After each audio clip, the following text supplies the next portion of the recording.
ಎಲ್ಲರ ಗಮನಕ್ಕೆ. ಈ ದಿನ ನಾವು ಫೈಟೋವಿಸ್ ಅನ್ನು ಸರಿಯಾದ ರೀತಿಯಲ್ಲಿ ಹೇಗೆ ಉಪಯೋಗಿಸುವುದು ಎಂದು ತಿಳಿಯೋಣ. ಫೈಟೋವಿಸ್ ನಿಂದ ಉತ್ತಮವಾದ ಪರಿಣಾಮ ಮತ್ತು ಫಲಿತಾಂಶ ಪಡೆಯಲು ಸರಿಯಾದ ರೀತಿಯಲ್ಲಿ ಸೇವಿಸುವುದು ಬಹಳ ಮುಖ್ಯ. ಆದ್ದರಿಂದ ನ್ಯಾಸ್ವಿಸ್ ನ ಪ್ರತಿಯೊಬ್ಬ ಸದಸ್ಯರು ಕೂಡ ತಾವೂ ಸೇವಿಸಿ ಮತ್ತು ಇತರರಿಗೂ ಸರಿಯಾದ ವಿಧಾನವನ್ನು ತಿಳಿಸಿ. ದಯವಿಟ್ಟು ಫೈಟೋವಿಸ್ ಅನ್ನು ಸೇವಿಸುವಾಗ ಮುಂದೆ ಹೇಳುವ ಸೂಚನೆಗಳನ್ನು ತಪ್ಪದೇ ಅನುಸರಿಸಿ. ಫೈಟೋವಿಸ್ ಪುಡಿಯನ್ನು ಬಾಯಿಗೆ ಹಾಕಿಕೊಂಡ ಮೇಲೆ ಇದು ಸಿಹಿಯಾಗಿರುವುದರಿಂದ ಸಾಮಾನ್ಯವಾಗಿ ತಕ್ಷಣ ನುಂಗುವ ಪ್ರವೃತ್ತಿ ಇರುತ್ತದೆ. ಇದನ್ನು ತಡೆಯಲು ಈ ಪುಡಿಯನ್ನು ನಾಲಿಗೆಯ ಮೇಲೆ ಹಾಕಿಕೊಳ್ಳದಂತೆ ತಿಳಿಸಿ, ಏಕೆಂದರೆ ತಕ್ಷಣ ನುಂಗುವುದರಿಂದ ಇದರ ಪರಿಣಾಮ ಮತ್ತು ಫಲಿತಾಂಶ ಪೂರ್ತಿಯಾಗಿ ಸಿಗುವುದಿಲ್ಲ.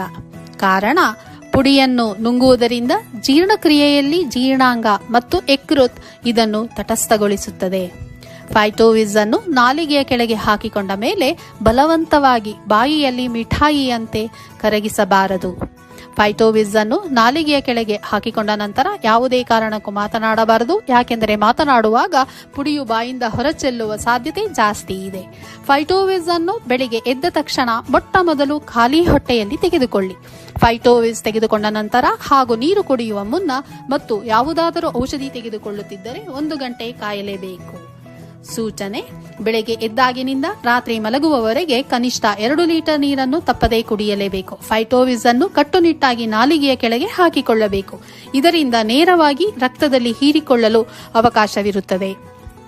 ಫೈಟೋವಿಸ್ ಅನ್ನು ತೆಗೆದುಕೊಳ್ಳುವಾಗ ನೇರವಾಗಿ ಕುಳಿತಿರಬೇಕು.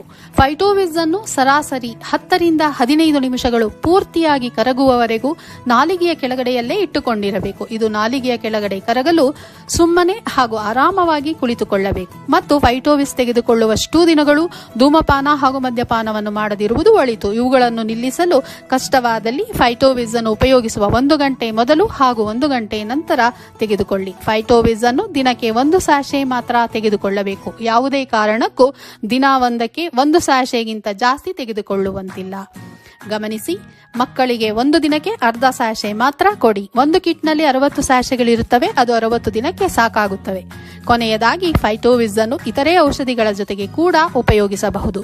ಈ ಮೊದಲೇ ಬೇರೆ ಔಷಧಿಗಳನ್ನು ತೆಗೆದುಕೊಳ್ಳುತ್ತಿದ್ದರೆ ನಿಲ್ಲಿಸಬೇಡಿ. ಸೂಚನೆ: ವೈದ್ಯಕೀಯ ಚಿಕಿತ್ಸೆಗೆ ಒಳಪಟ್ಟಿದ್ದರೆ ದಯವಿಟ್ಟು ವರದಿಗಳನ್ನು ತಮ್ಮ ನ್ಯಾಸ್ವಿಸ್ ಡಿಸ್ಟ್ರಿಬ್ಯೂಟರ್ ಕೈಗೊಪ್ಪಿಸಬೇಕಾಗಿ ವಿನಂತಿ. ಫೈಟೋವಿಸ್ ಸ್ಯಾಶೆಯನ್ನು ಕತ್ತರಿ ಅಥವಾ ಬ್ಲೇಡ್ನಿಂದ ಮಾತ್ರ ಕಟ್ ಮಾಡಿ ಓಪನ್ ಮಾಡಿ. ಖಂಡಿತವಾಗಿ ಹಲ್ಲಿನಿಂದ ಕಚ್ಚಿ ಓಪನ್ ಮಾಡಬೇಡಿ. ಧನ್ಯವಾದಗಳು.